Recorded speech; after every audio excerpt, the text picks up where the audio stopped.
আচ্ছা, আজকের ক্লাসে হচ্ছে আমরা তাপগতিবিদ্যার প্রথম সূত্রটা দেখবো। আমরা লাস্ট ক্লাস পর্যন্ত হচ্ছে তাপগতিবিদ্যার শূন্যতম সূত্র যেটা ছিল ওইটা শেষ করছে আর কি। ওখানে অনেকগুলা মানে ছোটো ছোটো টপিক ছিল আর কি।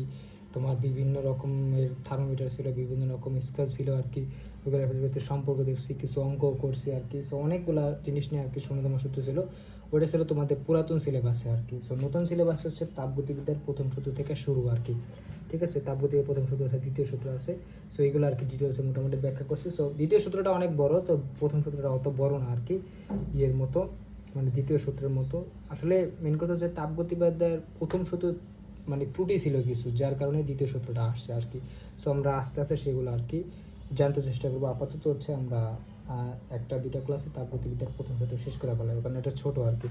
দেখো, তাপগতিবিদ্যার প্রথম সূত্র যেহেতু তোমার সিলেবাস আছে, সো একটু সিরিয়াসলি পড়াশোনা করো। আর আমার ইন্টারমিডিয়েটে যখন আমি ছিলাম তখন আর কি তাপগতিবিদ্যার প্রথম সূত্র থেকে আর কি ম্যাথ আসছিল একটা, মানে একটা সিকিউ আসছিল। আর হচ্ছে কি বলে তোমার, যদিও তাপগতিবিদ্যার দ্বিতীয় সূত্রে অনেক ডিটেলস লাগছে, অনেক কিছু আছে, তারপরও এখান থেকে প্রশ্ন আসছে, তার মানে বুঝছো এটা কত ইম্পর্টেন্ট।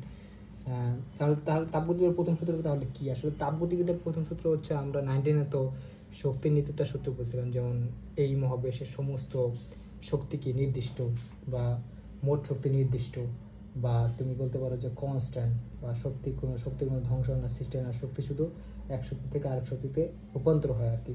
তার মানে কি মোট শক্তির পরিমাণ করেছে কনস্ট্যান্ট আর কি। যদিও এটা এটা এটা কিন্তু ভুল, মানে মিথ্যা। কারণ হচ্ছে কিছু কিছু আমরা শক্তি কিন্তু অপচয় হয়, তাই না? যেমন আমি আমার হাতটা ঘষা দিলাম, এইভাবে ঘষা দিলাম মানে কি আমার তাপ উৎপন্ন হলো, মানে যান্ত্রিক শক্তিটা আমার তাপ শক্তিতে রূপান্তর হলো, কিন্তু এই তাপটা তো উড়ে চলে গেলো, তাই না? এই তাপটা তো আমি কাজে লাগাতে পারলাম না। তার মানে কি তাপের অপচয় হলো। তাহলে মোট শক্তির পরিমাণ কীভাবে ধ্রুবক হলো, বা হলো কীভাবে, ঠিক না? তার মানে ভুল ত্রুটি আসে। তারপরে অনেক সব জায়গায় আর কি, যেমন ঘর্ষণ বল করতে পারো, ঘর্ষণ বলের ফলে তো কত আর কি শক্তি অপচয় হয়ে যায়। ওইগুলো কি ঘর্ষণ বল কি তুমি অন্য শক্তিতে রূপান্তর করতে পারবা না, তাই না? তাই এটাই গেল। এটা ত্রুটি ছিল, এটা পরবর্তীতে আমরা দেখব। সব তাপগতিবিদ্যার প্রথম সূত্রের প্রথম রূপ ছিল হচ্ছে গিয়ে শক্তি নিত্যতা সূত্র, মানে মোট শক্তি ধ্রুবক, ধ্বংস সৃষ্টি হয় না, শক্তি শুধু এক এক এক রূপ থেকে আরেক রূপে রূপান্তর হয় আর কি। ঠিক আছে। আর তাপগতিবিদ্যার প্রথম সূত্রের দ্বিতীয় রূপ যেটা, এটা হচ্ছে গিয়ে জুলের সূত্র আর কি। ঠিক আছে, জুলের সূত্র বলতে পারো, বা জুল যখন আর কি মানে স্টিম ইঞ্জিন, উনি একটা স্টিম ইঞ্জিন নামে একটা ইঞ্জিন আবিষ্কার করে, স্টিম ইঞ্জিন বা তাপ ইঞ্জিন বলে যেটাকে। সো যখন উনি ওই ইঞ্জিন আবিষ্কার করে, তখন আছে আর কি তাপগতিবিদ্যার প্রথম সূত্রের প্রথম রূপটা একটু চেঞ্জ আসে, মানে এই দ্বিতীয় রূপটা আর কি, মানে জুলের সূত্র আর কি। ঠিক আছে। সো এখানে উনি জুল যখন স্টিম ইঞ্জিন আবিষ্কার করে, তখন উনি একটা ইঞ্জিন আবিষ্কার করছে, স্টিম ইঞ্জিন, যা দিয়ে আগের ট্রেন চলতো, ধরো স্টিমারগুলো চলতো আর কি। সো ওই স্টিম ইঞ্জিনটা আমরা দেখার চেষ্টা করবো আর কি। মানে তাপগতিবিদ্যার প্রথম সূত্র, মানে স্টিম ইঞ্জিন বা যেটাকে বলা হয় তাপ ইঞ্জিন। এটা হচ্ছে আমার তোমার জুলের স্টিম ইঞ্জিন বা তাপ ইঞ্জিন যেটা বলে। তাপ ইঞ্জিন বা স্টিম ইঞ্জিনের বিষয়টা হচ্ছে গিয়ে, এটা কি করবে, তাপ শক্তিকে যান্ত্রিক শক্তিতে রূপান্তর করবে আর কি। যান্ত্রিক শক্তি বা মেকানিক্যাল এনার্জি যেটা, এটা রূপান্তর করবে। ঠিক আছে। সো আমরা স্টিম ইঞ্জিনের কার্যক্রমটা দেখবো আগে, কারণ এটা অনেক ইম্পর্ট্যান্ট।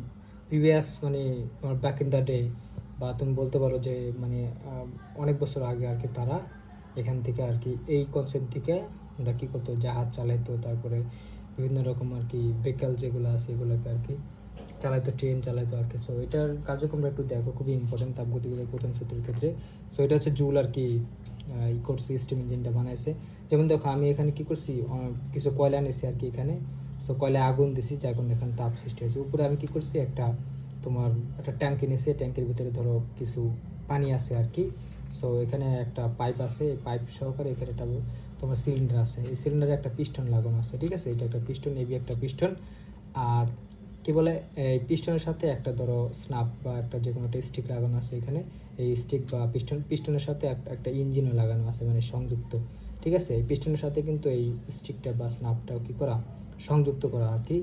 সো আর এখানে আর হচ্ছে এখানে একটা চাকা আছে। ঠিক আছে, চাকা আছে। তো চাকার হচ্ছে গিয়ে দুইটা পিঠ, একটা পিঠে হচ্ছে গিয়ে হালকা অংশ, আর একটা পিঠে হচ্ছে গিয়ে মানে এই অংশ ভারী আর উপরের অংশ হালকা। সো হালকা অংশের সাথে আমার এই স্টিকটা লাগানো আছে। ঠিক আছে। সো আমি কি করব, যখন এখানে তাপ দিব, আর এখানে এই মানে সিলিন্ডারের দুই পাশে দুটো ভাল্ব আছে, এখান থেকে আমার বাষ্পগুলা বের হয়ে যেতে পারে। এটা হচ্ছে গিয়ে আমার মেনলি তোমার পিস্টনটা আর কি। সো যখন আমি এখানে কি করব, কয়লায় আগুন দেব, তখন কি করবে এই পানিটা ফোটা শুরু করবে, তাপ পেয়ে ফুটলে কী হবে, বাষ্পে পরিণত হবে, পানিটা বাষ্পে পরিণত হলে কী হবে, এখান দিয়ে আমার এই বাষ্পগুলো আসবে, আয়সা কী করবে, এই পিস্টনে কী করবে, চাপ প্রয়োগ করবে আর কি। সো পিস্টনের কিন্তু একটা ক্ষেত্রফল আছে, আর আমরা জানি যে একক ক্ষেত্রফলে প্রযুক্ত বল হচ্ছে গিয়ে চাপ। তার মানে কি, এখানে একটা বলের সৃষ্টি হবে, পরিমাণ বল, এটা হচ্ছে পি আমার চাপ, ঠিক আছে। তার মানে এই পরিমাণ বল প্রয়োগ হলে মানে এই বাষ্পটা প্রয়োগ করবে, যার ফলে কিন্তু এই পিস্টনটা এবি থেকে সিডি অঞ্চলে চলে আসবে আর কি, ঠিক আছে। সো যখন দেখো ঘটনাটা কী ঘটে, যখন এবি থেকে সিডিতে আসবে তখন আমার এই স্প্রিংটা সংকুচিত হয়ে যাবে আর কি, এই যে স্প্রিং ছিল এটা এরকম করে সংকুচিত হয়ে যাবে। তো সংকুচিত যখন হয়ে যাবে তখন কিন্তু আমার কি হবে, এই স্প্রিংয়ের ভিতরে একটা তোমার মানে বিভব শক্তি জমা হবে, ঠিক আছে। কারণ আমরা জানি যে স্প্রিং বল একটা তোমার সংরক্ষণশীল বল। সো সংরক্ষণশীল বলের বিরুদ্ধে যদি তুমি কাজ করো, যেমন অভিকর্ষ বল আছে, তাহলে কিন্তু ওই বলটা সংরক্ষণ থাকে ওইটার ভিতরে, তাহলে স্প্রিংয়ের ভিতরে আমি যেই পরিমাণ বাহ্যিক কাজ করব ওই বাহ্যিক কাজটা জমা থাকবে। সো এটার ভিতরে হাফ কে স্কোয়ার পরিমাণ আমার স্প্রিং বল জমা আছে ধরো, বা মেকানিক্যাল এনার্জি জমা আছে এটার ভিতরে, ঠিক আছে, কারণ এক্সপেরিমেন্ট আমি সংকুচিত করছি আর কি। আর এখানে আরেকটা বিষয় হচ্ছে কি, আমি যে চাকাটার হালকা সেটটা উপরে লাগানো আছে, আমি যখন এখানে বলটা দিব তখন বলটা কিন্তু এই স্টিকের মাথা দিয়ে এখানে চলে আসবে আর কি। সো বলটা যখন এখানে আসবে আর আমার এই চাকার ব্যাসার্ধ হচ্ছে আর, তার মানে কি আমার একটা এই পরিমাণ বল আর এর সাথে লম্বা লম্বা কাজ করতেছে আর কি। তাহলে আমরা তো জানি যে যদি আর দূরত্বে একটা এই বল কাজ করে তাহলে ওখানে টর্ক সৃষ্টি হয়, বা একটা ঘূর্ণন প্রবণতা সৃষ্টি হয়। আমরা টর্ক জানি, torque equal to F R, এটা আমরা তো জানি আগে থেকে, tau equal to F R, যেটাই বলো। সো এখানে একটা টর্ক সৃষ্টি হবে, তার মানে আমার এবি থেকে সিডিতে আসলে কী হইতেছে, মেকানিক্যাল এনার্জিটা স্প্রিংয়ের মধ্যে জমা হইতেছে। সো এবি থেকে সিডিতে যখন আসবে তখন কিন্তু আমার এই বাষ্পগুলো এইখান থেকে বের হয়ে যাবে কি, ভাল্ব দিয়ে এইখান দিয়ে বার হবে, তার মানে এখানে আর কোনো বাষ্প নাই। মানে কি, আমার এই স্প্রিংটা কী করবে, এফএস বলের মধ্যে, আমরা জানি স্প্রিং বল হচ্ছে বাহ্যিক বল, যেটা যতটুকু হয় এফএসটার পরিমাণ ততটুকুই হয়, এটা আমরা ফার্স্ট পেপার চ্যাপ্টার 5-এ পড়ছি আর কি, স্প্রিং বল আর কি। সো হাফ কে স্কোয়ার পরিমাণ যে বলটা আছে এটা দিয়ে কি করবে, যে বলটা জমা হয়েছিল এটা দিয়ে এই এফএসটা মানে ওই ইসের বিরুদ্ধে কাজ করে, বাহ্যিক বলের বিরুদ্ধে কাজ করে এটাকে সিডি অবস্থান থেকে আবার এই অবস্থান নিয়ে আসবে।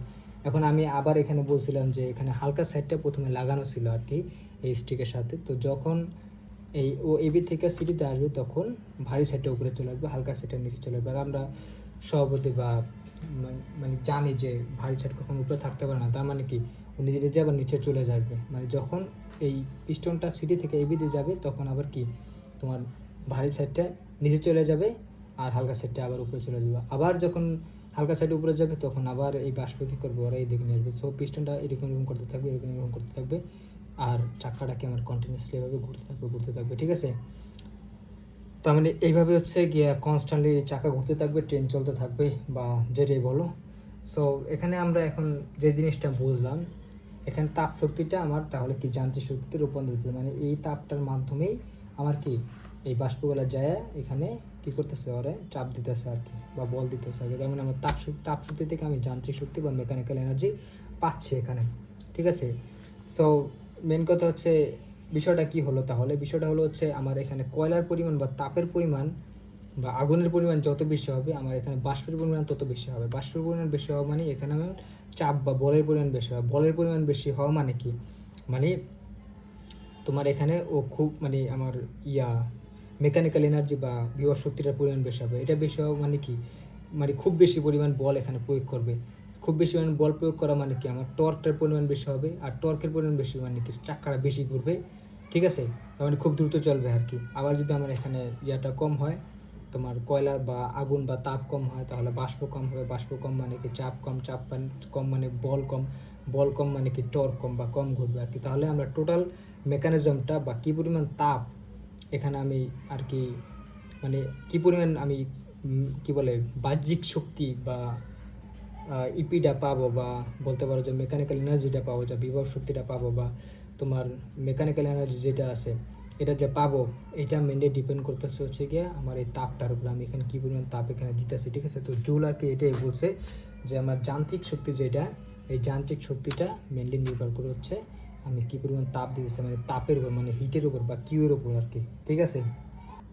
তাহলে জুল অনুসারে আমরা বলতে পারি যে তোমার ওখানে মেকানিক্যাল এনার্জি বা যান্ত্রিক শক্তিটা হচ্ছে গিয়া তাপের সমানুপাতিক বা হিটের সমানুপাতিক, ঠিক আছে। তাহলে আমি লিখলাম হচ্ছে ডব্লিউ সমানুপাতিক এইচ, ঠিক আছে। আমরা এইচটা হিট অনুযায়ী এইচ প্রকাশ করতে পরবর্তীতে কিউ দ্বারা প্রকাশ করবো আর কি, ঠিক আছে। সো এই সমানুপাতিক দ্রব্য সমানুপাতিক চিহ্ন ওঠানোর জন্য একটা সমানুপাতিক ধ্রুবক আনলাম যেটা হচ্ছে জে, ঠিক আছে। এই জেটার নাম হচ্ছে তোমার জুলের ধ্রুবক, বা এটাকে বলা হচ্ছে গিয়া তাপের যান্ত্রিক তুলাঙ্ক বা তাপের যান্ত্রিক সহগ, বা এটাকে বলতে হবে তাপের যান্ত্রিক সমতা, বা এটার মান হচ্ছে J equal to 4.2 joule per calorie, ঠিক আছে। এই যে জের মানটা বা জুলের ধ্রুবকের মানটা এটা হচ্ছে গিয়ে সিজিএস এককে এখানে তোমার 4.2 জুল পার ক্যালোরি। আমরা আসলে মানে এই সময়ে আর কি, যখন এই ছোটোবেলা আবিষ্কার হয়েছে সে প্রিভিয়াস সময়ে, তখন আর কি তাপের এককটা আমরা ক্যালোরিতে হিসাব করতাম, কারণ ওই সময় আর কি তারা জানতো না যে তাপের একক জুল আর কি, বা ওইখানে তোমার ওরা জানতো না যে তাপের সাথে আর কি তোমার গতিশক্তির একটা সম্পর্ক আছে, বুঝতে পারছো। তার কারণে ওরা ক্যালোরিতে হিসাব করতো। সো ক্যালোরিতে বা সিজিএস যদি একক করে তাহলে 4.2 তোমার জের মানটা আসবে এটা। সো এই মানটা কিভাবে আসছে এটা আর কি আমরা যখন চলতে করবো তখন ওখানে তোমার একটা ওখান থেকে আর কি এটা এক্সপেরিমেন্টের মাধ্যমে বের করবো, পরীক্ষার মাধ্যমে। ওখানে একটা জুলের ক্যালোরিমিটার আছে, ওইটা দিয়ে আর কি তখন আমি দেখাবো আর কি কীভাবে বের করছি। সো এটা মোটামুটি গেল। তো সিজিএস এককে কীভাবে আর কি তাপের একক ক্যালোরি সেটা যদি আমি এখানে একটু দেখাই। দেখো আমরা তো জানতাম যে কি equal to M S del theta বা এস equal to M S del theta. এমটা হচ্ছে ভর, সিজিএস এটার হচ্ছে একক গ্রাম, আর এস হচ্ছে গিয়ে আপেক্ষিক তাপ যার একক হচ্ছে গিয়ে ক্যালোরি পার গ্রাম পার সেলসিয়াস, আর থিটা তো আমরা জানি ডেল থিটা হচ্ছে গিয়ে সেলসিয়াস আর কি। তো সেলসিয়াস আর পার সেলসিয়াস কাটা গ্রাম আর পার গ্রাম কাটা থাকে ক্যালোরি, তাহলে এসটা হচ্ছে গিয়ে আমার ক্যালোরি আর কি, এসের একক, ঠিক আছে। সিজিএসসি অবশ্যই, ঠিক আছে। আর যখন তোমরা ওই কি বলে ওই যখনই তোমরা জের কোনো সংজ্ঞা দিতে যাবে বা জের মানটা বসাইতে যাবে বা বের করবা, তখন অবশ্যই সিজিএসে হিসাব করবা, এমকেএস বা এসআইতে না, কারণ এমকেএস ওটার এককটা মানে অন হয়ে যায় আর কি, মানে ওটার মানটা 4.2 থাকে না। পরে দেখাবো এটা।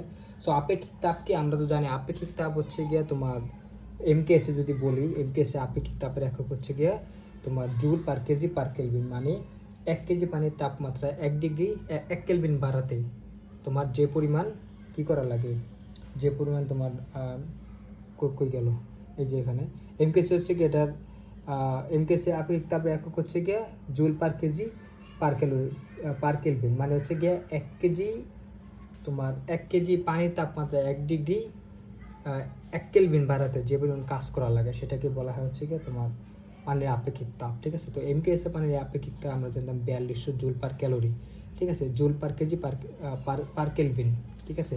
এমকেএসে এককটা হচ্ছে গিয়া 4200 joule per kg per kelvin, ঠিক আছে। আর সিজিএসে যদি আমরা হিসাব করি তাহলে আপেক্ষিক তাপটা হচ্ছে 1 calorie per gram per degree Celsius আর কি। এই যে এখানে আমি সেটাই দেখাইছি আর কি। পানির আপেক্ষিক তাপটা এমকেএসে হচ্ছে আমরা পাইছি 4200 joule per kg per kelvin, আর কি বলে সিজিএসটি হচ্ছে গিয়ে 1 kelvin per gram per degree Celsius, ঠিক আছে।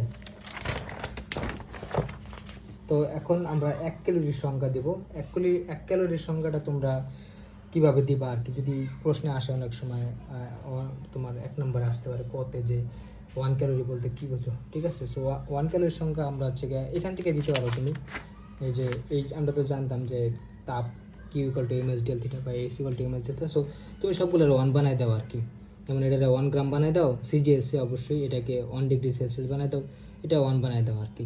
তাহলে এই দুইটা যদি আমি নিয়ে হিসাব করি তাহলে কি দাঁড়ায় আর কি, দেখো তাহলে এখান দ্বারা হচ্ছে আমি সবগুলো 1 বানাই দিলে 1 গ্রাম পানির তাপমাত্রা 1 ডিগ্রি সেলসিয়াস বৃদ্ধি করতে, মানে তোমার কি বলে এই যে এখানে বলছে যে 1 গ্রাম বিশুদ্ধ পানির তাপমাত্রা 1 ডিগ্রি সেলসিয়াস বাড়াতে যে পরিমাণ তাপের প্রয়োজন হয় আর কি, সেটাকে আমরা বলতেছি হচ্ছে গিয়ে এই যে পরিমাণ তাপ প্রয়োজন সেটাকে বলতেছে 1 ক্যালোরি আর কি, ঠিক আছে। সবগুলো 1 বানিয়ে দিলে বের করা যায় আর কি। তার মানে তুমি যদি সূত্র সংজ্ঞা মুখস্থ নাও রাখতে পারো, তাও ওখান থেকে ওই Q equal to M S del theta থেকে তুমি এটা দিতে পারবা যে 1 গ্রাম বিশুদ্ধ পানির তাপমাত্রা 1 ডিগ্রি সেলসিয়াস বাড়াতে সিজিএসে অবশ্যই যে পরিমাণ তাপের প্রয়োজন হয়, যে পরিমাণ তাপ আর কি, মানে এই যে এখানে এই যে এসটাকে আমরা মানে সবগুলো 1 বানাই দিয়েছি আর কি। এসটা হচ্ছে কি তাপ দ্বারা আপেক্ষিক তাপ, যে পরিমাণ তাপের প্রয়োজন তাকে বলা হয় 1 ক্যালোরি বলে আর কি, ঠিক আছে। তো আমরা আগে মুখস্থ করেছিলাম 19 যে 1 ক্যালোরি ইকুয়াল টু 4.2 জুল, ঠিক আছে। এটা কীভাবে আসলো, এটা আছে ওই আপেক্ষিক তাপ থেকেই আসছে, মানে আপেক্ষিক তাপের মানে বিষয়গুলো থেকে আসছে, কারণ আমরা কিন্তু 1 ক্যালোরির সংখ্যাটা ওই আপেক্ষিক তাপ থেকে আইনা দিছি আর কি, কারণ ওই যে ওই সূত্র দেখছি E=msdl থেকে ওইখান থেকে দিলাম। ঠিক আছে, 1 ক্যালোরিটা তাহলে 4.2 জুলটা কীভাবে সেটাই যে এখানে আমি ব্যাখ্যা করছি। যেমন ধরো আমরা তো বলছি যে 1 ক্যালোরি এটা হচ্ছে আপেক্ষিক তাপ, পানির আপেক্ষিক তাপ। সিজিএইচ হচ্ছে 1 calorie per gram per degree Celsius equal to MKS হচ্ছে 4200 joule per kg per kelvin আর কি। সো এটাকে আমরা আর কি একটু ভাঙা দিলাম, যেমন এটা যেহেতু পার তাহলে এটা নিচে নিয়ে আসছি, এখানেও সেম আর কি নিচে নিয়ে আসছি। ঠিক আছে, তাহলে এটাকে আমি কি করলাম, গ্রামে আসলো এখানে 1000-এ, মানে আমরা তো জানি যে 1 কেজি ইকুয়াল টু 1000 গ্রাম, সেখানে আর কি 10⁻³ আনছি। আর এইটা কি হচ্ছে গিয়ে তোমার, আর আমরা তো জানি তাপমাত্রার পার্থক্য কেলভিনে আর সেলসিয়াসে সমান আর কি। সেখানে আমি কী করছি 1 ডিগ্রি সেলসিয়াসে 1 কেলভিন লিখে দিয়েছি। সো এখানে হিসাব করে দেখো আমার কী বলে এই কেজি কাটা যায়, কেলভিন কাটা যায় আর কি। ঠিক আছে, আবার এখানে কিন্তু কাটা যায় আর কি। ঠিক আছে, এখানে এই কী বলে 10⁻³ থেকে এখানে যদি তুমি 2টা শূন্য কাটে দাও তাহলে ওখানে তো কাটা, তার মানে তোমার কী থাকে, তোমার থাকে হচ্ছে তোমার এখানে থাকে হচ্ছে গিয়ে 1 ক্যালোরি, এখানে থাকে 1 ক্যালোরি করলে 4.2 জুল থাকে। ঠিক আছে, কারণ তুমি যদি এই পাশে নিয়ে যাও এখানে 3টা শূন্য আর ওখানে 2টা শূন্য কাটা গেলে, আবার যদি 10 দ্বারা ভাগ করো, মানে এখানে 3টে শূন্য আছে, এখানে 2টা শূন্য আছে, 3টা শূন্য আর 2টা শূন্য, এখন ওইখানে নিয়ে গেলে তো তোমার ধরো পার আর এগুলাতে কাটা যাবে, তার মানে একটা শূন্য থেকে যাবে, একটা শূন্য থাকে মানে আমি 10 দ্বারা 42-এ ভাগ করতেছি, তার মানে 4.2 জুল। তার মানে এইভাবে আমরা পড়লাম 1 ক্যালোরি ইকুয়াল টু 4.2 জুল। ঠিক আছে, তাহলে এই যে আমরা আপেক্ষিক তাপ কাকে বলে এটা আমরা জানি যে একটু আগে আমি বলছি 1 কেজি এমকেসি যদি সংজ্ঞা দাও তাহলে বলবো যে 1 কেজি বিশুদ্ধ পানির তাপমাত্রা 1 কেলভিন বাড়াতে যে পরিমাণ আমার কী বলে মানে 42 জুল আমার তাপের প্রয়োজন হয় আর কি। ঠিক আছে, বা যে পরিমাণ তাপের প্রয়োজন ওটাই বলছে আর কি। আর দিলে 1 গ্রাম বিশুদ্ধ পরিমাণ তাপমাত্রা 1 ডিগ্রি সেলসিয়াস বাড়াতে আমার কী করা হয় 1 ক্যালোরি তাপের প্রয়োজন হয় আর কি। ঠিক আছে, এটা হচ্ছে কি আমার তোমার আপেক্ষিক তাপের সংখ্যা বলতে পারো আর কি। ঠিক আছে, তার মানে এমকেএসে আপেক্ষিক তাপ পাইছি 4200 আর ইয়ের পাইছি সিজিএস ছিল C1। ঠিক আছে, সো এটা একটু মনে রাখো। এরপর হচ্ছে গিয়ে সিজিএস এককে তাপের একক তাহলে হচ্ছে ক্যালোরি হয়, এটা আমরা বুঝতে পারছি। এখন আমরা ওইখানে যে আমরা তোমার বলছি যে জুলের স্টিম ইঞ্জিন থেকে আমরা দেখলাম বা তাপগতিবিদ্যার প্রথম সূত্র বলছে যে তোমার তাপটা হচ্ছে গিয়া বা ওখানে যান্ত্রিক শক্তিটা তাপের সমানুপাতিক, সেখান থেকে ওই যে W=J আসলো আর কি। ঠিক আছে, সো এখানে যদি তুমি একটু এটা দেখো মানে যান্ত্রিক তুলাঙ্ক যেটা আছে মানে জুলের ধ্রুবক, সেটা যদি আমরা একটু মানে সিজিএসে যদি দেখি এর এককটা কী আসে, দেখো এককটা কী আসে সিজিএসে। যদি সিজিএসে হিসাব করতে চাও তাহলে অবশ্যই এই ডব্লিউ একক ধরবা জুল আর এসির একক ধরবা ক্যালোরি। ঠিক আছে, অবশ্যই এটার একক জুল ধরবো, এটার একক ধরবা ক্যালোরি। ঠিক আছে, তাহলে আমরা সেই বসলাম, এটা জুল বসলাম, ক্যালোরি বসলাম, তাহলে কী আসলো জুল পার ক্যালোরি। ঠিক আছে, এটা হচ্ছে কি আমার জি এর একক, তাহলে আমি বলা J=4.2 জুল পার ক্যালোরি। এই মানটা কীভাবে আসলে এটা কিন্তু আমরা পরবর্তীতে এক্সপেরিমেন্ট করে তোমার চলতরিতে দেখবো আর কি। ঠিক আছে, তাহলে জুল অনুসারে তো আমরা এটা বুঝতেই পারছি যে কিউ দ্বারা প্রকাশ করছি আর কি। এখন আমরা সিজিএসে দেখছি যে তোমার ওই জের মানটা বা জুল ধ্রুবের মানটা কিন্তু 4.2 জুল পার ক্যালোরি আর কি। ঠিক আছে, এখন যদি এমকেএসে আমরা দেখি যে জের মানটা কী আসে, এমকেএসে যদি একটু হিসাব করি তাহলে দেখো কি হয়। তাহলে এসআই একক বা এমকেএস যদি পরিমাণ, তাহলে আমরা জানি তো এমএস=টু তোমার Q=msdl থিটা, তাহলে এইটার কেজি, এটা হচ্ছে গিয়ে joule per kg per kelvin, এটা হচ্ছে কেলভিন কাটা কেজি কাটা থাকে জুল, তার মানে এসআই এককে কিন্তু কিউ বা তাপের একক জুল, আর সিজিএস এককে তাপের একক হচ্ছে গিয়ে কেলভিন, এটা মাথা রাখবা।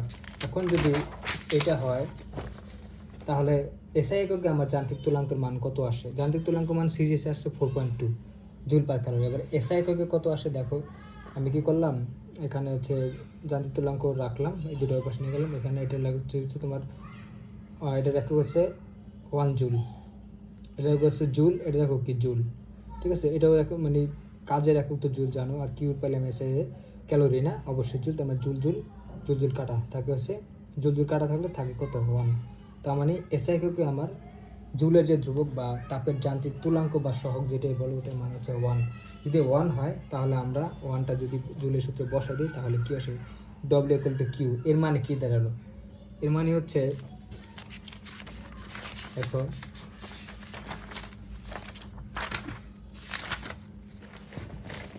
মানে ডব্লিউ ইকুয়াল টু কিউ মানে কি বা এস মানে কি, মানে এম কে এস, এর মানে হচ্ছে তুমি এখানে যেই পরিমাণ তাপটা আর কি দিতেছো বা যে পরিমাণ কয়লা দিতেছো, যে পরিমাণ তাপ পাইতেছো, এর 100% তাপটা এখানে 100% মেকানিক্যাল এনার্জি বা যান্ত্রিক শক্তিতে পরিণত হইতেছে। মানে 100% তুমি ইনপুট যেটা দিতেছো 100% আউটপুট পাইতেছো। 100% ইনপুট মানে 100% আউটপুট পাইতেছো। যেই পরিমাণ তাপ দিচ্ছে সম্পূর্ণটা যান্ত্রিক শক্তিতে, তাপ শক্তিটা সম্পূর্ণটা যান্ত্রিক শক্তিতে রূপান্তরিত হয়েছে। কিন্তু আসলে ভাইয়া এটা কখনো সম্ভব না, এটা ভবিষ্যতেও কখনো সম্ভব না, কারণ তোমার অপচয় কিন্তু হবেই। ঠিক আছে, এখানে তোমার অপচয় হবেই আর কি। যেমন কি বলে, তুমি যখন এখানে তাপগুলা দাও আর কি, যেমন এই পাত্রেই যখন তাপ দেবে তখন কিন্তু পাত্রটাও গরম হবে। ঠিক আছে, কিছু কিছু তাপ আবার উড়ে চলে যাবে আর কি। তার মানে ধরে রাখতে পারবে না তুমি 100% এই তাপটার এখানে বানাতে পারবে না। তার মানে আমরা এখান থেকে বুঝলাম যে জুলের যে প্রথম সূত্র, এই সূত্র অবশ্যই মানে কিছু ত্রুটি আছে আর কি। ঠিক আছে, কারণ উনি বলছে যে 100% কাজে পরিণত হবে, এখানে 100% কখনো হবে না। হয়তো 40% তোমার অপচয় হয়ে যায়, যেমন 60% থাকতে পারে আর কি। 60% হয়তো তোমার যান্ত্রিক শক্তি রূপান্তর হতে পারে, 40% অপচয় হয়ে গেছে, বিষয়টা এরকম আর কি। বুঝতে পারছো, এই জন্যই আর কি ত্রুটি আছে বলে তোমার তাপগতিবিদ্যার দ্বিতীয় সূত্রটা আসছে আর কি। ঠিক আছে, তাপগতিবিদ্যার মানে দ্বিতীয় সূত্রে প্রথমেই বলা হয়েছে যে মানে কোনোভাবেই এমন কোনো যন্ত্র আবিষ্কার করা সম্ভব না মানে যেখানে কোনো ধরনের অপচয় হবে না, ভবিষ্যতেও না। ঠিক আছে, অর্থাৎ তোমার অপচয় হবেই আর কি। এটা হচ্ছে তাপগতিবিদ্যার মানে দ্বিতীয় সূত্রের প্রথম কথাই এটা আর কি। বুঝতে পারছো? তো এরপর যে জিনিসটা সে বুঝতে, সেটা হচ্ছে আমার তোমাদের ওই জুলের যেই মানে জুলের ধ্রুবক যেটা আছে ওইটার আর কি সংজ্ঞা আসে। ওইটার সংজ্ঞাটা একটু মানে 2 নাম্বারের জন্য হয়তো আসতে পারে বা 1 নম্বরের জন্য আসতে পারে। সো সংজ্ঞা দিতে গেলে অবশ্যই সিজিএস এককে দিবা, কারণ এমকেএস একক ওইটার মানে 1 আমরা জানি। ঠিক আছে, এই যে এখান থেকে যান্ত্রিক তুলাঙ্কের সংখ্যাটা আমরা দেবো। সো আমরা তো জুলের সূত্র অনুসারে জানি আছে W equal to J H. ঠিক আছে, আর তাহলে জে ইকুয়াল টু হচ্ছে গিয়ে ডব্লিউ বাই এইচ। এখন কোনো কিছু অজানা কিছু সংজ্ঞা দেওয়া যদি দিতে চাও, তাহলে মানে হচ্ছে গিয়ে ওটাকে জানা কিছুর সমান বানাতে হয় আর কি। ঠিক আছে, বা তুমি নিচেটারে সবসময় 1 বানাই দেবা আর কি। ঠিক আছে, এখানে আমি এটা লিখছি, আসলে সংজ্ঞা দেওয়ার নিয়ম হলো অজানা কোনো কিছু সংজ্ঞা দিতে গেলে জানা কিছু সমান বানাতে হয়। তাহলে আমরা নিচটাকে 1 বানাই দিলে জে ইকুয়াল টু হবে ডাব্লিউ। ঠিক আছে, সো এখন আরেকটা বিষয় একটু বলে রাখি, এই তোমার তাপের যান্ত্রিক তুলাঙ্কের সংখ্যাটা আর কি দুইভাবে দেওয়া যায় আর কি। ঠিক আছে, কীভাবে দুইভাবে দেওয়া যায় সেটা হচ্ছে গিয়া এই যে আমরা জুলের সূত্রটা দুইভাবে লিখতে পারি। একটা হচ্ছে গিয়া তোমার কি বলে এই মানে যান্ত্রিক শক্তিটা হচ্ছে তাপের সমানুপাতিক, আবার আবার লিখতে পারি যে এই তাপটা হচ্ছে যান্ত্রিক শক্তির সমানুপাতিক আর কি। মানে দুইটাই লিখতে পারি, তাপটা যান্ত্রিক শক্তির সমানুপাতিক বা অথবা তোমার যান্ত্রিক শক্তিটা তাপের সমানুপাতিক। কারণ এর কারণ হচ্ছে আমরা কিন্তু তাপকে কাজে পরিণত করতে পারি, আবার কাজকেও কিন্তু তাপে পরিণত করতে পারি। বুঝতে পারছো? তার মানে জুলের সূত্রে বলা হয়েছে যে আমি তাপকে কাজে পরিণত করতে পারবো, আবার কাজকে তাপে পরিণত পারবো। যেমন এখানে তো আমরা স্টিম ইঞ্জিনে দেখলাম যে তাপকে কীভাবে আমরা কাজে পরিণত করতেছি, আবার আমি এখানে হাত ঘষলাম মানে যান্ত্রিক শক্তিকে কি তাপে পরিণত করতেছি। তার মানে আমার এখানে দুইটাই প্রয়োজন, তার মানে ওরা কিন্তু পরস্পরের সমানুপাতিক। সো যেহেতু দুইটাই সঠিক, তার মানে আমরা তাপের যান্ত্রিক তুলাঙ্কের সংখ্যাটা দুইভাবেই দিতে পারি। ঠিক আছে, এটা তাহলে দেখো সংখ্যাটা আর কি দুভাবে। তো ওইখানে আমি তো বলছি যে আমরা জুলের সূত্র হতে পাই হচ্ছে গিয়ে W equal to J Q, বা এটাকে রেখে ডব্লিউ বাই কিউ। ঠিক আছে, তাহলে আমরা কি বলবো এখানে, যদি এটাকে 1 বানাই দিই, কারণ আমি বলছি হচ্ছে গিয়ে অজানা কিছুর সংজ্ঞা দিতে গেলে তাকে জানা কিছুর সমান বানাতে হয়। তাহলে এটা 1 বানাই দিলে কি জে ইকুয়াল টু ডব্লিউ। তাহলে এখানে আমি এটা যদি 1 বানাই দিই, তাহলে কি বলতে পারি যে এক একক তাপ মানে এক একক তাপ দিয়ে যতটুকু কাজ করতে পারি তাকে হচ্ছে যা তাপের যান্ত্রিক তুলাঙ্ক বলে। মানে এখানে তো 1 বানাইছে, মানে এক একক তাপ দিয়ে আমি যতটুকু কাজ পাবো, ঠিক আছে, বা আমি যতটুকু কাজ করতে পারি সেটাকে বলা হয় হচ্ছে গিয়ে তাপের যান্ত্রিক তুলাঙ্ক আর কি। বা আবার আমি বলতে পারি যে একক তাপ মানে দুইটাই বলতে পারি, উল্টাটাও বলতে পারবো যে একক তাপ উৎপাদন করতে যে পরিমাণ কাজের প্রয়োজন হয় তাকে তাপের যান্ত্রিক তুলাঙ্ক বলে, কারণ ওরা পরস্পরের সমানুপাতিক আর কি। তুমি ডব্লিউ সমানুপাতিক কিউ বলতে পারবা, কিউ সমানুপাতিকও ডবল বলতে হবে, কারণ একটা থেকে একটা কনভার্ট করা যায়। তার মানে কি এক এক তাপ দিয়ে যতটুকু কাজ পাবো সেটাকে আমি বলতে পারবো হচ্ছে গিয়ে তোমার তাপের যান্ত্রিক তুলাঙ্ক। আবার কি এক একক তাপ উৎপন্ন করতে যে পরিমাণ আমার যান্ত্রিক শক্তির প্রয়োজন হয় সেটাকে বলা হয় বা কাজের মধ্যে সেটাকে আমরা বলতে পারি যান্ত্রিক তুলাঙ্ক। তাহলে মোটামুটি ওই আইডিয়াটা গেল। তবে একটা জিনিস মাথায় রাখবা, এখান থেকে যে অঙ্কগুলো আসে ওইখানে যদি তোমার মানে একম প্রথম সূত্র দিয়ে যখন অঙ্কগুলো আসে তখন হচ্ছে সবচেয়ে কঠিন অঙ্ক আসে হচ্ছে যে মান বা তাপের যান্ত্রিক তুলাঙ্কের মানটা বের করার। অবশ্যই যখন ওটার মান বের করবো আমি বলছি সিজিএস এককে বের করবো আর কি। তাপের একক তখন ধরবো হচ্ছে ক্যালোরি, আর ওয়ার্ক ডান বা যান্ত্রিক শক্তির একক ধরবো হচ্ছে জুল। ঠিক আছে, মানে সিজিএসে আর কি বের করবো, এমকেএসে না, মানে এমকেএস এর মানটা হচ্ছে 1 হয়ে যায়। ঠিক আছে, আর বাকি যে অঙ্কগুলো আছে সেখানে তোমরা এমকেএসে করতে পারো আর কি। মানে বাকি অঙ্কগুলো যদি যে তাপের যান্ত্রিক তুলাঙ্কের মান না বের করতে পারলে অন্য কিছু বের করতো, সেক্ষেত্রে তোমরা ওটার মান 1 ধরে নিয়ে করতে পারবো আর কি। ঠিক আছে, মানে যে কারণ এমকেএসে তো জের মানটা 1 আর কি। সো এখানে আমি কিছু প্রবলেম রাখছি খুবই ইম্পর্টেন্ট। আমি বলছিলাম যে ইন্টারমিডিয়েট পরীক্ষা আমার একটা ম্যাথ আসছিলো এখান থেকে আর কি। সো দেখো ম্যাথটা আসলে মানে আমি শুধু দেখছিলাম যে মানে এই চ্যাপ্টার থেকে কোনো মানে এভাবে পড়ছিলাম চ্যাপ্টারগুলো যে ওই চ্যাপ্টারে যত ধরনের অঙ্ক, যে কোনো টাইপের অঙ্ক আসুক না কেন, যত কঠিনে আসুক না কেন, আমি ওটা পারবোই আর কি, এমন একটা কনফিডেন্স ছিল ওই সময়। সো আমি শুধু প্রশ্নটা হাতে পেয়ে দেখছিলাম যে কোন চ্যাপ্টার থেকে অঙ্ক আসছে। আমি যে চ্যাপ্টারগুলো পড়ছি ওই চ্যাপ্টার থেকে আসছেনি, আমি কিন্তু প্রশ্ন পড়ি নাই, শুধু টিক দিয়ে রাখতে যে হ্যাঁ আসছে, কারণ আমার কনফিডেন্স ছিল যে যেটাই আসুক না কেন আমি পারবো। সো দেখা মাত্র ইনশাল্লাহ এমন একটা অঙ্কই আসছিল, একদম ইজি ছিল আমার কাছে। মানে আমার পুরা ক্লাসে কেউ আর কি তাপগতিবিদ্যার থেকে আর কেউ অ্যান্সার করে নাই, শুধু আমি একমাত্র ব্যক্তি ছিলাম যে এখানে এখান থেকে অ্যান্সার করছে আর কি। মানে সো আমি যখন বেরিয়েছি তখন অনেকে বলতেছে যে আমার মানে অন্য অন্য কলেজের বন্ধু বান্ধব বলতেছে যে কী অবস্থা এখানে মান কত হচ্ছে, কেউ দেখি বলতে পারে না। বাসে করে আসার সময় দেখি সেম পুরা বাসে স্টুডেন্ট দেওয়া ভরা, কিন্তু কেউ অ্যান্সার করে নাই, আমি একা করছি আর কি। তো পরে বাসায় এসে মিলে দেখি যে হ্যাঁ হয়েছে ওইটা। তো দেখো এখানে এই ম্যাথটা দেখো আর কি, এখানে 2-3টা ম্যাথ আছে, এগুলো দেখলে পুরো আইডিয়াটা ক্লিয়ার হয়ে যাবো। তাহলে এখানে আমি 2টা অঙ্ক দিয়েছি। দেখো এখানে একটা পাহাড় আছে, পাহাড়ের উপরে ধরো কিছু পানির জমা আছে আর কি, একটা পাহাড়। সো এইচ উচ্চতা, এইচের মান দেখলে আমি 200 মিটার উচ্চতার একটা পাহাড়, এখানে কিছু পানি আছে। সো এই পানিগুলো হচ্ছে গিয়ে এখানে ঝর্ণার মাধ্যমে পড়বে আর কি। ঠিক আছে, এদিক দিয়ে পড়বে আর কি।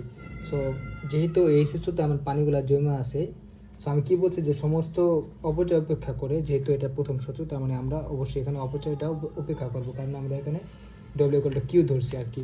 তো সমস্ত অপচয় উপেক্ষা করে পানির সমস্ত শক্তিটা তাপ শক্তিতে পরিণত হলে জলপ্রপাতের উপরে এবং নিচে তাপমাত্রার পার্থক্য কত? ঠিক আছে, এটা হচ্ছে আমার প্রথম প্রশ্ন। এখন বিষয়টা হচ্ছে যেহেতু আমার এইচ উচ্চতা পানিটা জমে আছে, তার মানে এটা কি সম্পূর্ণটা বিভব শক্তি আকারে জমে আছে, মানে এমজিএইচ। ঠিক আছে, পানির ভর যদি এম হয় তাহলে ইপিক্যাল টু এমজিএইচ আছে আমার পাহাড়ের উপরে পানির যে শক্তিটা আছে ওইটা। এখন বিষয়টা হচ্ছে কি যখন পানিটা এখানে পড়বে আর কি, তার মানে কি এই উচ্চতা থেকে পড়তেছে নিচে পড়তেছে, তার মানে কি পড়তেছে মানে এই বিভব শক্তিটা কিন্তু আমার গতিশক্তিতে পরিণত হয়ে যাচ্ছে। তার মানে এই গতিশক্তির মাধ্যমে এইখানে যখন নিচে পড়বে, এই যে এখানে যখন আঘাত করবে তখন কিন্তু সংঘর্ষ হবে এই ভূমির সাথে, ভূমির সাথে সংঘর্ষ হলে কিন্তু এখানে তাপ উৎপন্ন হবে আর কি। ঠিক আছে, সো তাপ উৎপন্ন হলে ওরা এখানে ধরে নিয়েছে যে সমস্ত অপচয় উপেক্ষা করে, মানে ওরা ধরে নিয়েছে যে আমার 100% বিভব শক্তিটা 100% তাপ শক্তিতে পরিণত হবে। ঠিক আছে, কিন্তু আসলে এটা হয় না আর কি। মানে কারণ বিষয়টা হচ্ছে এরকম, তোমার যখন জলপ্রপাত থেকে নিচে পড়বে তখন দেখবা যে ওইখানে ঝর্ণা থেকে সাউন্ড বের হইতেছে, অনেক দূর থেকে ঝর্ণার সাউন্ড কিন্তু শোনা যায় আর কি। তার মানে ওখানে তোমার কিছুটা বিভব শক্তি বা গতিশক্তি, যে প্রথমে এটা বিভব শক্তিটা গতিশক্তিতে রূপান্তর হবে, গতিশক্তি থেকে এরপর তাপ শক্তিতে আবার রূপান্তর হবে, কারণ গতিশক্তির মাধ্যমে ও একটা গতিতে এখানে পড়বে আর কি। সো ওরা পুরো 100% ধরে নিয়েছে, কিন্তু বিষয়টা হচ্ছে আমরা দূরে থেকে ঝর্ণার আওয়াজ শুনতে পাই, মানে কি ওইখানে বিভব শক্তিটা কিন্তু শব্দ শক্তিতে পরিণত হয়ে গেছে। আবার যখন তোমার এই পাহাড় দিয়ে মানে ও বেয়ে বেয়ে পড়বে আর কি বা প্রবাহিত হবে, তখন কিন্তু মাটির সাথে ওর কিন্তু ঘর্ষণ হবে আর কি।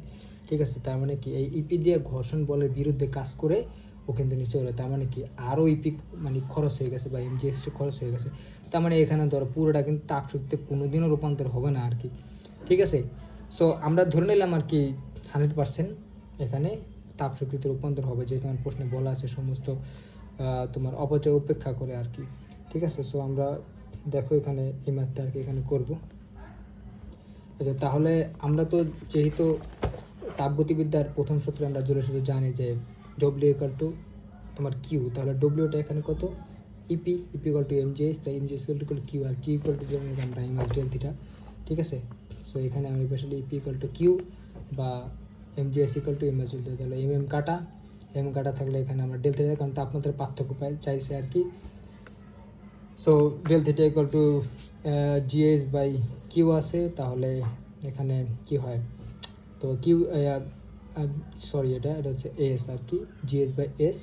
So del theta equal to তোমার এটা 9.8 মান, আর 200 মিটার ছিল উপরে, আর আমরা জানি পানির আপেক্ষিক তাপ হচ্ছে 4200 joule per kg per kelvin, তাহলে এখানে 4200 বসিয়ে দিলাম। তাহলে কাটাকাটি করলে আমার থিটা মান আসে 0.467, তোমার এটাকে বলতে পারো ডিগ্রি সেলসিয়াস বা এটা কেলভিন বলতে পারো, কারণ আমরা জানি যে তোমার কেলভিন স্কেলে আর হচ্ছে সেলসিয়াস স্কেলে কিন্তু ওই তাপমাত্রার পার্থক্য সমান থাকে, মানে ওই ঘরগুলার ব্যবধান কিন্তু সমান ছিল, ঠিক আছে। সো এই জন্য আর কি এত কেলভিনে বলতে পারো বা এত বলতে পারো আর কি। তাহলে তোমার আর প্রশ্ন যে হচ্ছে গিয়া তাপমাত্রার পার্থক্য উপরে এবং নিচে তাপমাত্রার পার্থক্য কত হবে, সেটা হচ্ছে এইটা, ঠিক আছে। মানে উপরে ধরো তাপমাত্রার পার্থক্য যদি একটা থাকে, তাহলে নিচে হবে ধরো আর একটা আর কি, ঠিক আছে। তো মানে দুইটা, উপরে যেটা থাকবে নিচে থাকবে আরেকটা, মানে ওদের দুইটার পার্থক্য থাকবে হচ্ছে এত আর কি, ঠিক আছে।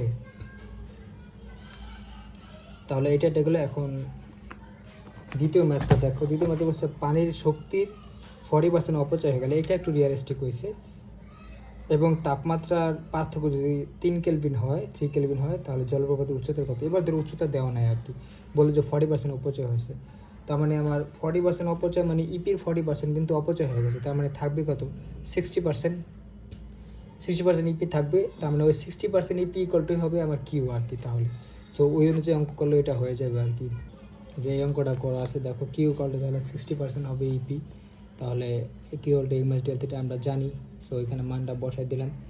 সো আর তাপমাত্রা পার্থক্য 3 কেলভিন বলা যাচ্ছে, তাহলে এই যে উত্তরে আছে তোমার এই যে এটা তোমার কী বলে 2142.85 মিটার আসে আর কি, ঠিক আছে। এটা হচ্ছে আমার অ্যান্সার, বুঝতে পারছো। এটার জন্য আমার প্রথম অঙ্ক একদম ইজি আর কি। এরপর আরেকটা টাইপ দেখো। তো এই অঙ্কটা দেখো কি বলছে, যে আমার এই উচ্চতায় একটা বরফ আছে আর কি এমকেজির।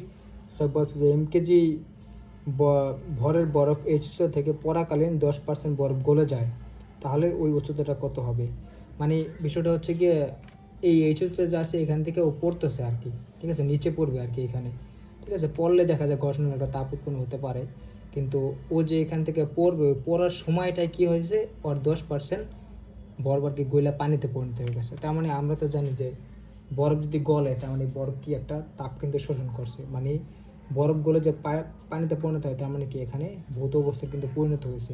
ভৌত অবস্থার পরিবর্তন হওয়া মানে কি, ও কিন্তু একটা মানে ওই যে আমরা বরফ গলনে আপেক্ষিক শক্তি তাপ পড়ছিলাম এলএফ, তার মানে ওই এলএফ পরিমাণ তাপ কিন্তু শোষণ করছে আর কি, ঠিক আছে। যার কারণে কিন্তু ও এখানে তোমার কি হয়েছে, বরফটা গইলা মানে 10% আর কি, মানে আরও যদি উচ্চতা বেশি থাকতো হয়তো 20% 30% গলতো, কিন্তু উচ্চতাটা কম দেখে মাত্র 10% গলার পরেও আর কি পড়ে গেছে।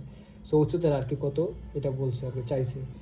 তাহলে বিষয়টা কী দাঁড়ালো এখানে, সো মেন কথা আমার ধরো তোমার এই বরফটার ওজন হচ্ছে গিয়া কেজি, তাহলে আমি তো জানি যে 1 কেজি মানে বরফকে যদি কি বলে তোমার বরফের তাপমাত্রা যদি তোমার দেখা যায় যে তোমার মানে বরফকে মানে আমরা যখন 0 ডিগ্রি সেলসিয়াস তাপমাত্রা বরফকে 0 ডিগ্রি সেলসিয়াস পানিতে পরিণত করতে কী করতে হয়, মানে এলএফ পরিমাণ আর কি তোমার তাপ আর কি দেওয়া লাগে আর কি, ঠিক আছে। তাহলে কেজিটা কত হবে, যে বরফগুলো আপেল শুধু তাপ জানতাম এটা, তাহলে ওয়ানে লাগে 1 কেজি কত লাগে, তাহলে কি বলে কেজিতে কত লাগবে এমএলএফ পরিমাণ। তাহলে এমএলএফ হচ্ছে গিয়া তোমার মানে পুরো বরফটারে পুরো পানিতে পরিণত করার জন্য আর কি, যে রিসার্চের পুরো বরফটাকে পুরো পানিতে পরিণত করতে আমার এমএল পরিমাণ, কিন্তু আমার তো বলছে 10% আর কি। তার মানে আমি পুরা মানে 10% যেহেতু বলছে, তাহলে ওই পুরা বরফের 10% আমি নিব আর কি, আর 90% আর কি নিব না। তাহলে আমার কী পরিমাণ, তার মানে আমার পুরো তাপটা লাগতেছে না আর কি। তাহলে দেখো কেজি বরফের 10% পানিতে পরিণত হলে তাহলে আমার এমটা কী হবে, এম প্রাইম ইকাল টু তোমার এম এর 10% আর কি। তাহলে M prime equal to M এর 10%, সেই জন্য ইকাল টু এখানে M prime equal to 0.1 into M আর কি, ঠিক আছে। So Q Q equal to কী হবে, তাহলে তোমার এলএফের সাথে এই 0.1 এমটা গুণ হয়ে যাবে। তাহলে আমি এই কিউ পরিমাণ এই তাপটা দিয়ে আর কি মেনলি কী হবে, কিউ ইকাল টু 0.1 এই তাপটা দিয়ে আমাকে 10% বরফ গলবে আর কি, ঠিক আছে।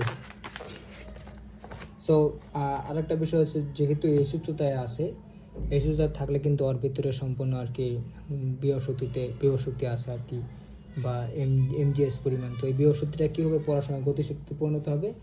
সো গতিশক্তিতে আর কি পড়বে। সো ওইখান থেকে আর কি কিছু তাপ নিয়ে আর কি ওই গতিশক্তি থেকে ধরো তোমার মানে তাপ শক্তিতে রূপান্তর হবে। এখন আমরা তো ধরে নিয়েছি যে এখানে 100%, মানে এখানে যে ইপিকাল টু কিউ লেখছে আর কি, বা বিভব শক্তিটা মানে তাপ শক্তিতে রূপান্তর হয়ে যাচ্ছে, কিন্তু ওখানে মানে 100% বিভব শক্তি 100% তাপ শক্তিতে পরিণত হবে না, ঠিক আছে। কারণ আমি তো বলছি এখানে অপচয় হবে, ধরো 20% আর কি, 20% ইপির অপচয় হয়ে গেল আর কি, ঠিক আছে। আর বাকি 80% হচ্ছে তোমার কি তাপ শক্তিতে রূপান্তর হয়ে যাচ্ছে। তাহলে তুমি এখানে তোমার লিখতে হবে হচ্ছে তোমার ইপি ইকুয়াল টু 0.8 কিউ লিখতে হবে আর কি, ঠিক আছে। তোমার না ওখানে ব্যবহার করতে তোমার কিউ ইকুয়াল টু 0.8 ইপি লিখতে হবে আর কি, ঠিক আছে, বুঝতে পারছো। কিন্তু আমরা এটা একটু মানে যেহেতু জুলের সূত্র, সেই জন্য আর কি পুরাটা আমি ধরে নিয়েছি যে ইপিটা আর কি এখানে তাপে পরিণত হইতেছে আর কি। সো ওইটাই লিখছে আর কি। সো আমার যেহেতু মোট ভরে 10% তোমার পানি হয়েছে আর কি, সো 10%-এর জন্য আর কি আমরা এইটা নিয়েছি আর কি, কিউর মানটা মানে নিয়েছি আর কি। এলএফটা বুঝতে পারছো যে পুরো ভরের 10% মানে 0.1। সো এখানে এমএম কাটা, তো জিটা নিচে নিয়ে গেলাম আর কি, এক্সট্রা থাকলে তাহলে আমার মূল উচ্চতা হয়েছে এইটা আর কি, ঠিক আছে। তাহলে এটাই অ্যান্সার। যাক, এটা গেল। তাহলে বুঝতে পারলাম যে এটা আমরা অপচয়টা সম্পূর্ণ আর কি নেগলেক্ট করতেছি বা অ্যাভয়েড করতেছি। মেন কথা হচ্ছে যদি অপচয় ধরতাম 20%, 30% যদি ধরো অপচয় হইতো, তাহলে আমার ইপিটা সম্পূর্ণ আর কি তাপে পরিণত হইতো না আর কি। 30% হলে যেমন 70% ইপি থাকতো, 70% ইপি ইকুয়াল টু লিখতাম কিউ আর কি, ঠিক আছে, বা 0.7 ইপি ইকুয়াল টু লিখতাম কিউ আর কি ওই সময়। কারণ আমার এতটুকু পুরো ইপিটা হইতেছে না আর কি, ঠিক আছে। EP equal to EP prime equal to লেখা লাগতো 0.7 ইপি আর কি। সো এটাই ইকুয়াল টু লিখতাম হচ্ছে কিউ আর কি, মানে এই এটু আর কি কিউতে কনভার্ট হয়েছে। বাকি 0.3 যেটা ছিল বা 30% ছিল ওটা অপচয় হয়ে গেছে, ঠিক আছে।